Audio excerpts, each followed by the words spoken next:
Baguio, Pawikan, Bigay Trevally, Holy, tapos Selfie, Yellow Spotted Trevally, Holy, Picture, Giant Trevally, and Unicorn Fish. Ay, yan yung sitwasyon natin dito sa Boracay mga kaspero. Malakas talaga. Kaya yung gagawin namin, mag shore dive lang kami. Kukuha lang kami ng pangulam mga kaspero. Kung may swerte, hindi may pangbenta tayo. Ayan o.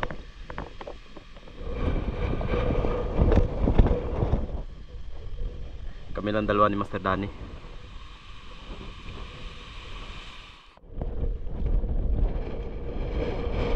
Kung napapansin nyo, malakas talaga yung hangin at maulap. Kaya let's go.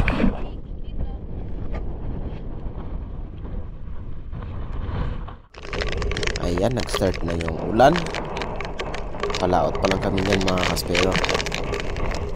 So lalangoy lang kami palaot.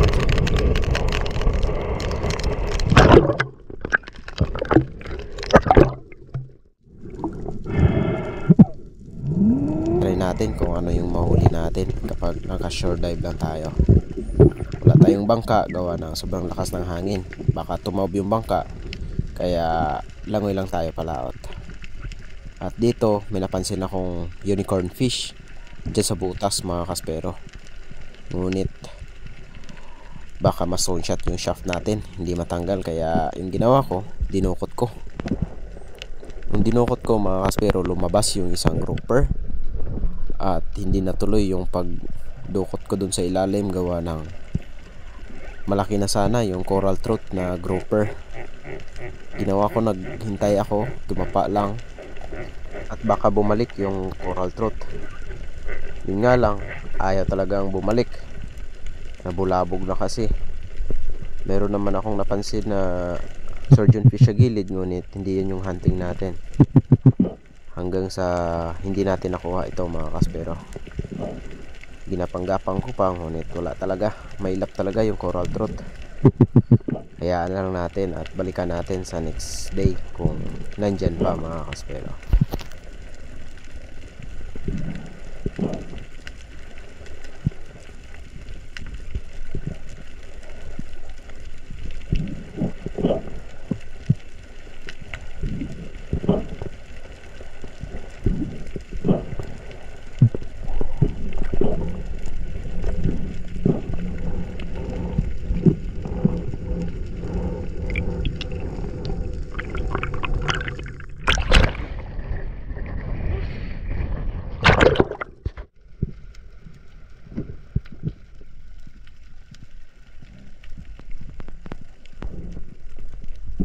Sumisid ulit ako dito sa unahan lang mga kaspero.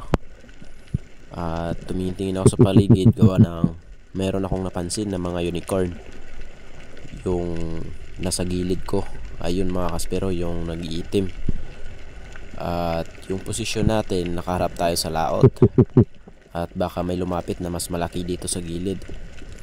Ngunit wala, kaya nilipat ko yung pana ko dito sa gilid dahil nandun yung mga unicorn.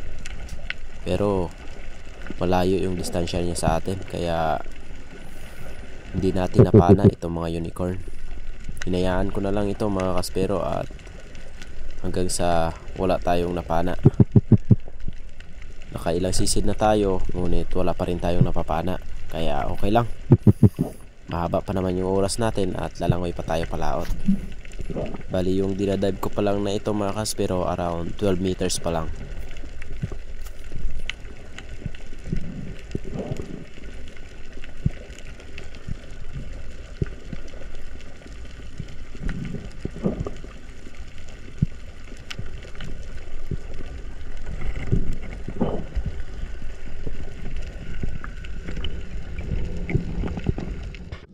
At nagulat ako dito.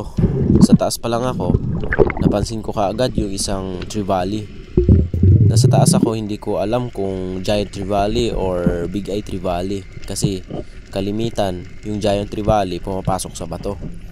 Kaya nung binaba ko, sisilipin ko na sana.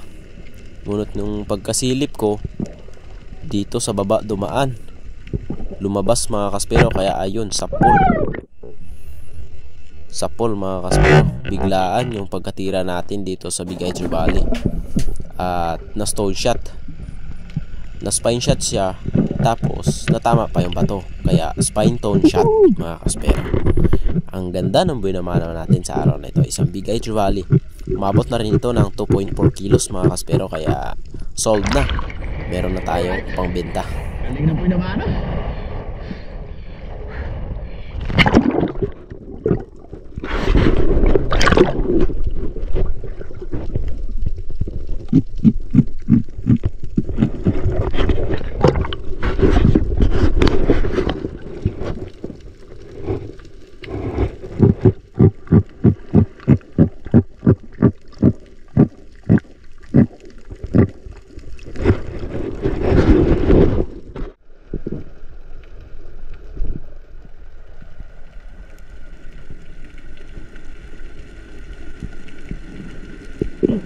Sa nagsisid ko mga kaspero, meron akong nakitang bato sa unahan, yung kulay itim.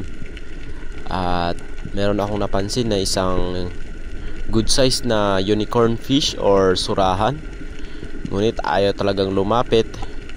Ang tagal kong dinapaan. Ngunit hanggang doon lang talaga siya, paikot-ikot. Kaya yung ginawa ko, ginapang ko ng kaunti, ng dahan-dahan lang, hanggang sa medyo lumapit na tayo doon sa bato. At hindi talaga siya umaalis. Doon lang at doon talaga siya mga kaspero. Kaya eto, pinana ko na kahit medyo malayo. At ang ganda ng pagkatira natin dito sa surahan. Sapol na sapol sa gitna mga kaspero.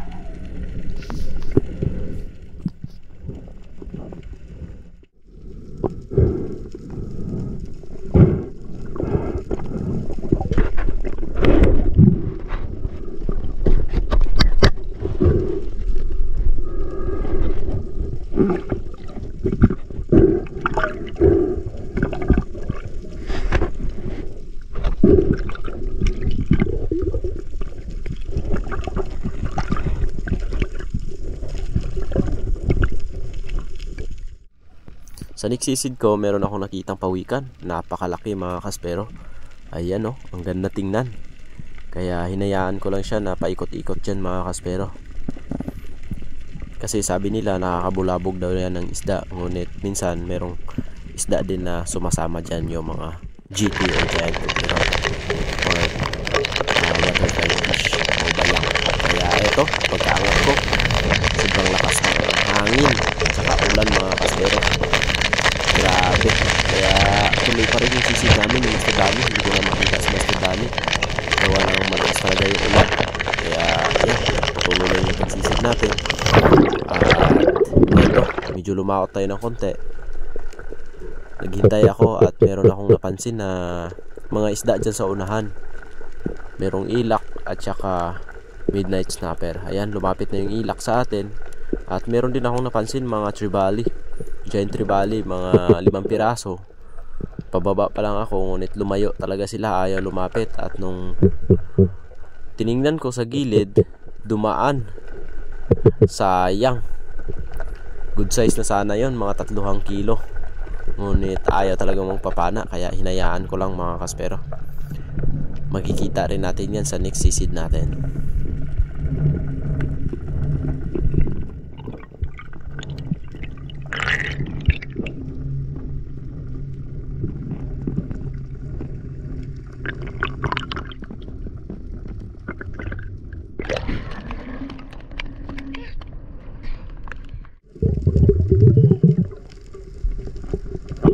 Habang nagre-reload ako ng pana mga kaspero, meron akong napansin na mga bait sa baba, yung mga sardines. At dali-dali akong bumaba. Dahil pag meron nitong mga bait na ganyang klase, ibig sabihin merong pelagic sa baba. Like tangigi, giant trevally, bluefin trevally, and minsan dugto tuna, o kaya yung yellow spotted. Kaya eto, kahit medyo hingal tayo, bumaba tayo, para magdagdagan yung huli natin. At hindi nga ako nagkamali, meron akong napansin na dalawang yellow spotted, kaya pinili ko yung mas malaki. At ayun, sa pool mga kaspero, kahit medyo malayo, binanatan ko na para may dagdag huli na tayo. Gawa ng malayo yung nilangoy natin, at goods na rin ito dahil umabot na ito ng 8 kilos mga kaspero. Ang ganda ng araw natin at binayayaan tayo ng kahit ilang piraso lang ng isda, ngunit malalaki naman mga kaspero. Kaya sulit yung dive natin sa araw na to.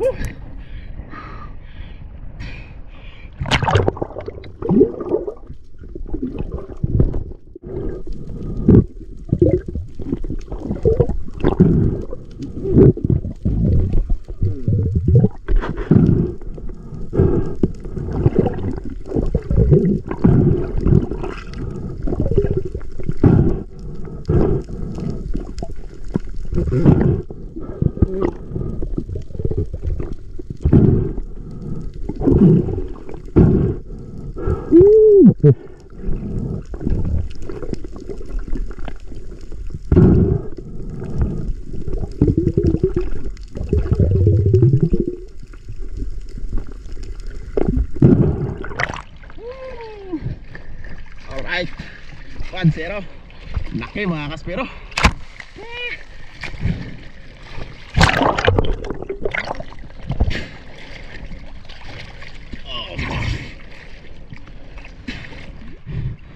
Dalawa sila, pinili natin yung mas malaki. At eto, ayun si Master David. Dami dito, I'm sure, kasi maraming bait.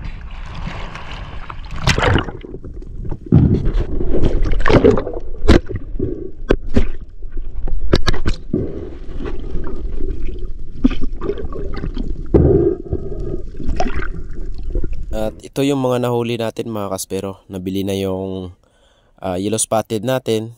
Malaki yon, 8 kilos. At ito yung natira, yung unicorn ko at saka yung Big Eyes Valley. Ito naman yung huli ni Master Danny, yung sa gilid, yung unicorn, papakol at saka yung snapper.